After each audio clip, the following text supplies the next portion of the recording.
So, you know how most firms do online testing as part of the Yeah, recruitment process?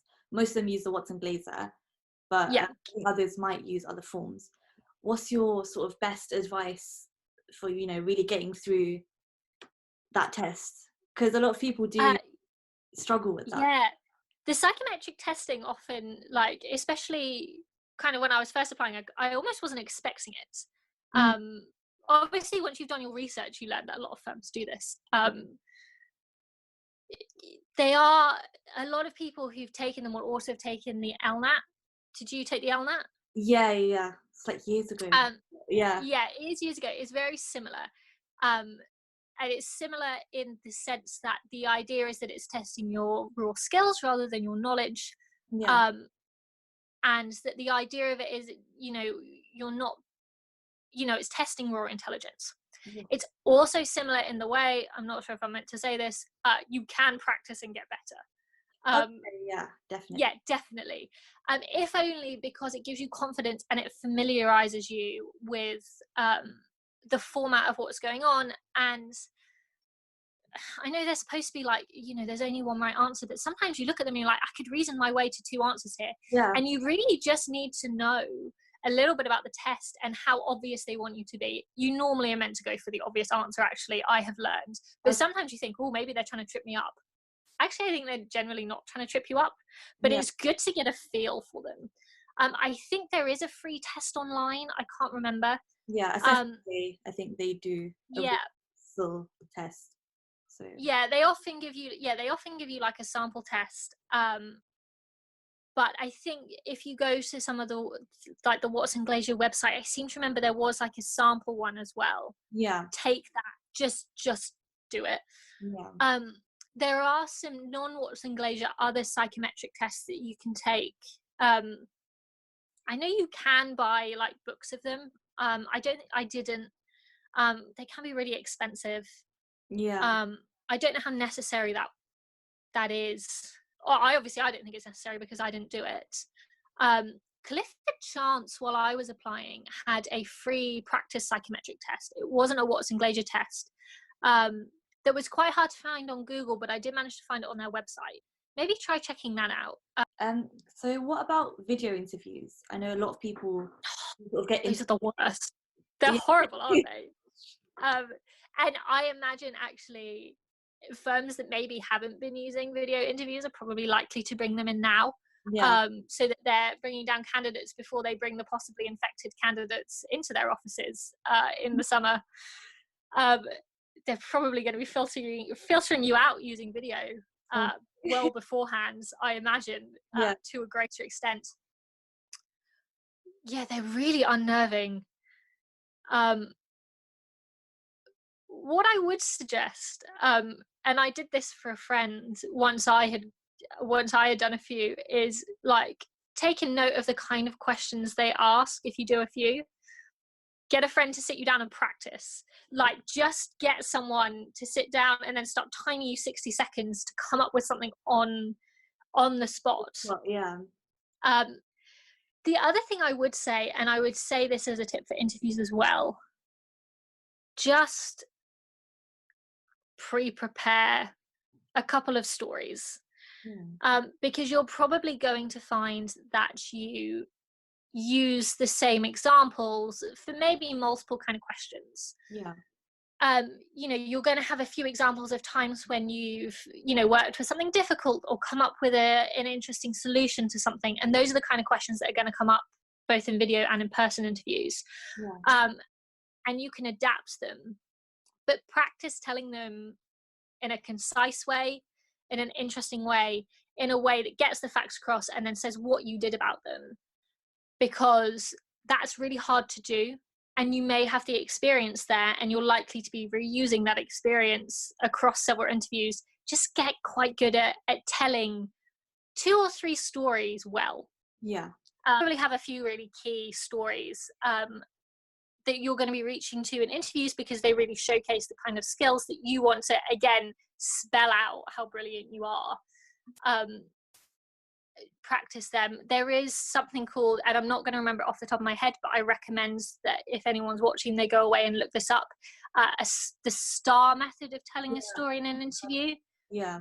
You've probably heard it. I think it's, you tell the story, I can't remember what the T stands for, I think, and then the A is task, analysis, action, and then results, I think. Yeah, action, result, yeah.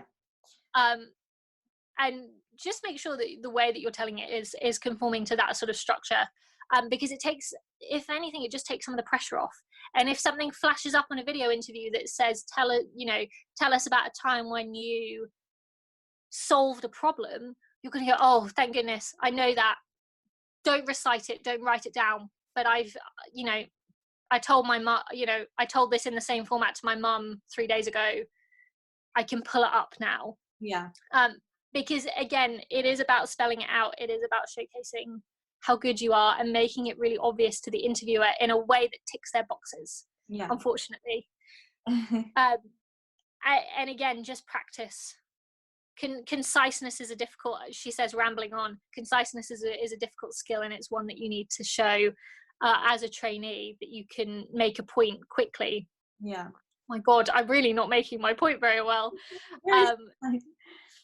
But that is the sort of thing they're looking for in an interview. It's not just the story, but how you tell it, that you have the confidence and the ability to put those facts forward in a way that your audience appreciates. That's a skill you're going to need as a lawyer, and it's a skill you should be showing in an interview. Yeah, definitely. So I think the sort of next stage after that is an assessment centre. Yeah. For people that haven't really been to that stage before, what does it usually entail? So I've been to a few. Depending on the firm, they normally involve, sometimes you sit a psychometric test there. Sometimes you'll have sat that beforehand. It will usually involve some sort of teamwork components. Usually it will involve, they often fill the gaps in the day where they're interviewing people, with having the trainees or the NQs come in and have a cup of tea with you and answer some of your questions. And then it will almost always involve an interview. I can't think why it wouldn't. That's normally why you're there. And actually for Howard Kennedy and a couple of others, there was like a research test. So they gave us something to research. They set us loose on the internet and said, find an answer. But more to the point, show us how you arrived at that answer, what stages you went through for interviewing. Yeah. And different firms will have some variation on that. Okay. In terms of, I think probably what you're getting at is more, how do you make yourself stand out at an assessment day? That's trickier. I've done a few of them, but I'm less experienced with assessment days, and I'm not a recruiter, so I don't always know what they're looking for. Obviously, you need to show that you can work as part of a team. I think especially when you're being assessed on the teamwork portion, it can be really tempting to kind of either sink back or take control. It's really hard. You want to show that you're a leader. Remember that a good leader always listens. If you do find yourself with the opportunity to show that you can lead, remember that you need to be taking other people's opinions on board. Do not steamroller over anyone else in the team. Yeah. And when the one really irritating person that is always on your team starts trying to take over, stand your ground a little bit, but try and do it nicely. Yeah. And don't be the really annoying person in every group who tries to steamroller everyone else. Just don't do it. It's not a good look. Often there'll be some sort of presentation element in that. Some people are more confident with presenting than others. But be aware that that's probably going to happen. And if you get a chance, even just to practice with a friend, I think twice I had, you have to pitch some sort of product or idea, just a general sales pitch. If you have an opportunity to practice something like that beforehand, just with a friend or with some other students, it can help with the nerves. Yeah. In terms of interview, all of the things that we've spoken about before, practicing your answer, making sure you've got, trying to get something of interest, taking on board any feedback that you've gotten from previous interviews is really important. I'll give you a slightly embarrassing example of this. that happened to me. I applied to a VAC scheme it was Withers. I didn't get it. Called back up and I said, could I have a bit of feedback from the interview? From this very nice HR lady. Yeah. And they said, oh, you interviewed really well. You didn't seem nervous at all. But they found it very disconcerting that you never broke eye contact. Oh, wow. And I went, interesting. That is a nervous tick I didn't know I had. I wouldn't have known it either unless she had said it. I think she felt quite embarrassed telling me, because obviously it was so obvious that it had put off the interviewer and they had put it in their notes, which was, it was kind of embarrassing to hear. I didn't realize I had been doing it, but very useful, because I might have gone to all my other interviews and not realized. Yeah. Of course, I was horribly self-conscious for the rest of the interviews about my eye contact. But if they hadn't said it, I wouldn't have known. Yeah. And I wouldn't know that I was kind of giving them a serial killer stare every time I was trying to give an answer. So that was helpful. Take things like that on board. Often careers advice might be more difficult now. Careers advisors will do some sort of practice interviews and give you a bit of feedback, and do all of that. It is interviewing well is a learned skill. Some people are better at it than others. But just practice. Practice. The one thing I would say, and because I'm in an interview all about me, I'm not doing a very good example of it. And this is true, you will find in a lot of, when you're interviewing or you're presenting, try not to fill the silence. When you get to the end of a question and you get to the end of an answer, and there's a beat of silence, and there is such a temptation to keep talking and to add to what you've already said. But if you've done the STAR method, or you've made the point you want to make with the story, just stop, give it a pause, take a sip of water, let the other person come in. Anybody like me who has a nervous tendency to keep rambling on, that can be a real killer. Yeah. In my experience. Okay. So this is probably a bit disconnected to this, but with what we're speaking to. But commercial awareness, what does it mean to you? And what is the sort of best way to link a news story to its effect? Because that's what it really is about, like linking the effect of it to another industry. Yeah. And I think we had this discussion when we came in to do a workshop kind of earlier in the year about what commercial awareness means. And the fact that, again, firms probably aren't looking, I imagine, for you to be giving some, genius new spin on a news story. What they want to see is that you're aware of it, but also you're aware of how it's going to affect the law firm and how it's going to affect their clients, and what just sensible, common sense things are as to how that's going to affect them.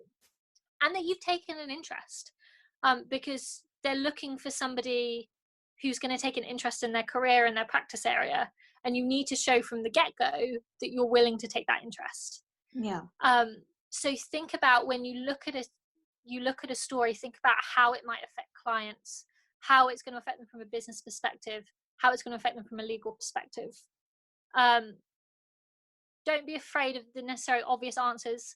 I imagine for the next 2 or 3 years, people are going to be giving some sort of answer related to this unprecedented economic situation that we're in. Yeah. You guys are doing a fantastic job in that you're having active discussions about what it means. And, you said you're putting up videos talking about what impact that's going to have on the industry. And that's really what you should be doing, 100%. Getting ideas, thinking about how you can present it in an interview, thinking about how different perspectives about how it might affect clients. So valuable, because they don't want you to just recite what you've seen on the BBC. Yeah. It's no good, and I've done this, so it's not a criticism, of the day before the interview scanning all the headlines, just trying to find something, and then throwing back like the first 5 sentences of whatever was on the BBC that morning. Yeah. Because they're gonna know. They read the news too. they want to hear your opinions. They want to see that you've got the analytical skills required of a trainee. Yeah. And this is your chance. It's not as much a test as a chance to demonstrate that. Yeah.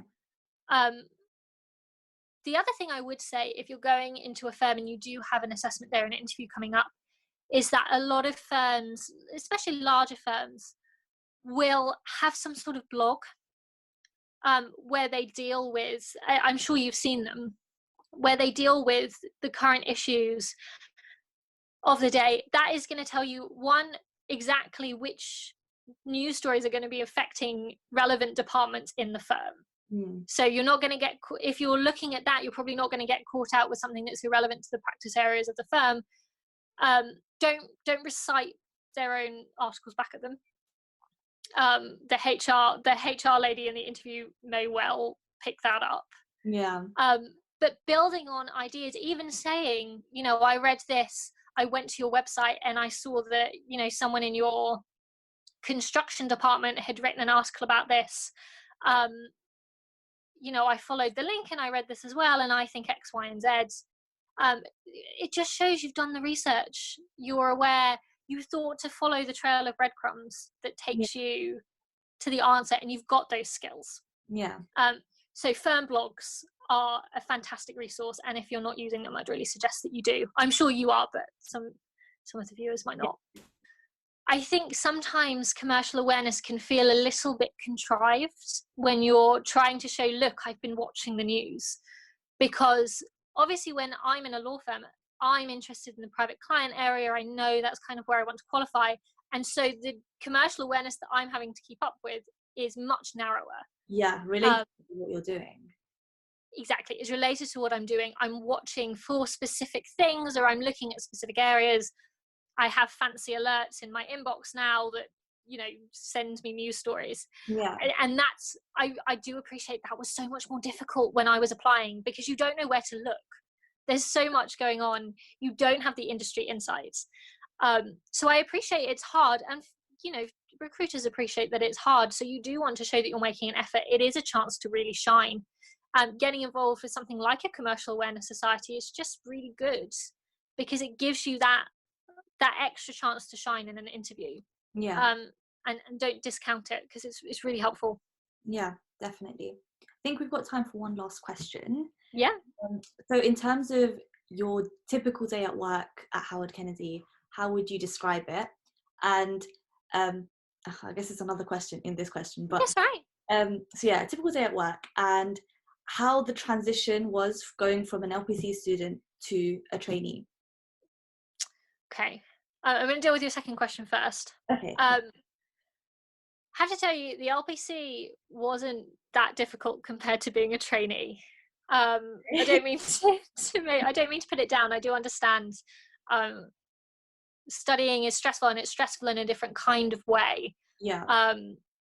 One of the difficulties, I think, with studying, and I will say this as a real pro to going into work full time, is studying never ends. It's always in the back of your mind. Yeah. All of your weekends, all of your holidays, even if you're taking time off, you go, oh, maybe I should be doing something else.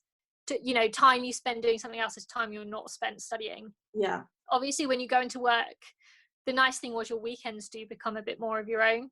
Yeah. Not always. Sometimes I am working the weekends. That's not often, but sometimes what I'm doing is requiring it. But no, normally if I'm off, I'm off. That's a real benefit. And it's something to look forward to, actually. However, the actual work, the hours suddenly get a lot longer. You also suddenly have consequences for your actions. And that's only going to get worse when you become an NQ and suddenly your supervisor doesn't get the blame for whatever you do wrong. You do have to accept that you are going to make mistakes. Hopefully the vast majority of people are very understanding. Sometimes people are stressed. They're trying to do their own work. They're trying to get something done. And when a trainee messes something up, they get quite upset. That's happened maybe once or twice. And it's not, for me, that wasn't a regular occurrence. but you do have to understand that there are consequences to what you're doing, and that adds a lot more pressure onto what you're doing. So the hours get longer, the pressure gets more intense. Not trying to put you off, but your own time. Be aware of that. Obviously, it depends what kind of law you want to go into and what you're doing. Yeah. If you're going into a corporate commercial firm, you probably find that the time limits get more intense. People, they're very focused on getting the deal over the line, and the pressure comes from that angle. If you go maybe towards a firm that maybe does legal aid or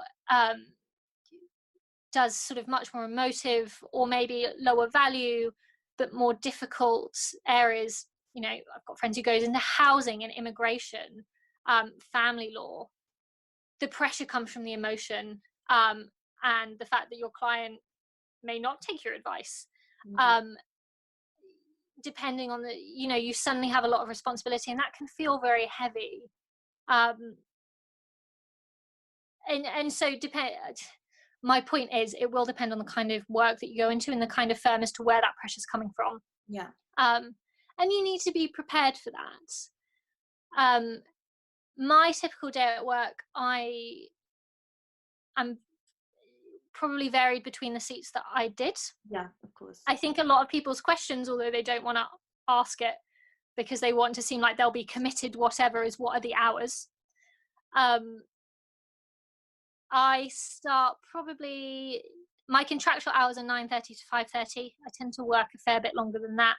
Yeah. I'll probably start work at about 9, sometime between 9 and 9:30, depending on whether I'm going into the office.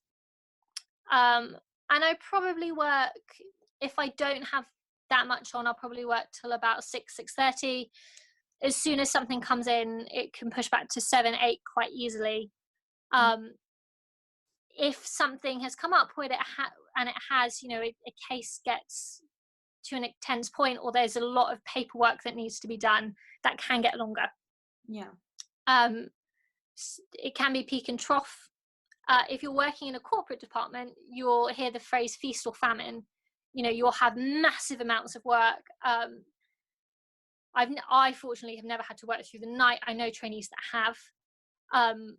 And then all of a sudden, all of the work's gone, and they sat there twiddling their thumbs, or coming up with the next social committee drinks, which some people really enjoy. They really enjoy having that kind of dip and trough. Yeah. Private client, my work's a lot more steady, with the exception of any contentious elements. The deadlines tend to be a bit longer. There tends to be a lot more research, kind of academic thought going into it. And so it's a lot of drafting, which can mean my workload might be busy, but I can set my hours. So I think, okay, 7:30, I'm going to leave it. And then tomorrow I'm going to come back and pick it up again. Yeah. So it depends on the department as well as to what you're doing. I spend an awful lot of my day sat in front of a computer. Even more so than I did as a student. I do get some client contact, some client meetings. When I was working in real estate, actually, I did get to run smaller matters. So maybe things ancillary, leases for storage cages that, where they already had a shop set up. And I ran that with supervision, but I did get a certain amount of just freedom to get it done. And if you make a couple of mistakes, that's fine. It's a commercial deal. You're probably not going to wreck the deal unless you do something really bad. I never did, thank goodness. Something like private client, obviously, where you're working with individuals, normally your contact is going to be supervised. So you're going to be taking notes in meetings. I take a lot of notes in a lot of meetings. And I do an awful lot of quite boring bundling. For a payoff of being able to sit in a really interesting meeting. I find that well worth it. I find it very rewarding. I do think there were a couple of trainees I knew who really wanted to go into litigation and were surprised at the amount of just paperwork that happens at the lower ends. And really, you're keeping an eye on what the lawyers are doing kind of higher up and thinking, all right, well, if I do this now, and one day I can get to give some interesting advice. Yeah. I think maybe the final note to end up in is, when you're applying for a training contract, it does feel like that is the end goal. That once you've got a training contract, like, fine, you've made it. Yeah. Sorry to tell you, it's not true. Now the goalposts have shifted, and I'm trying to get an NQ job, and I'm going through sort of a similar thing. And I imagine all the way up my career, you know, you're looking to build on to the next thing. You're looking to improve your skills. You can't just coast up to partner level. That would be nice, but I can see around me that just isn't true.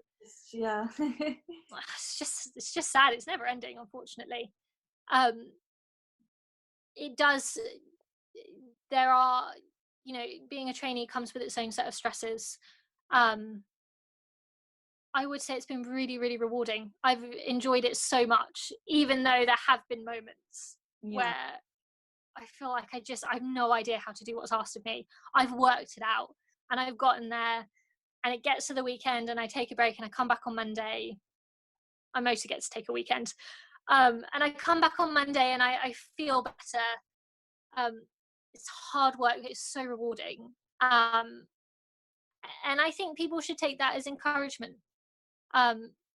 The path that you're on, it's difficult to get a training contract. It is well worth doing. Okay, thank you, Jessica. Have a lovely weekend, and yeah, it's been very helpful. Thank you. You too. Thank you very much. Thank you. Bye. Bye.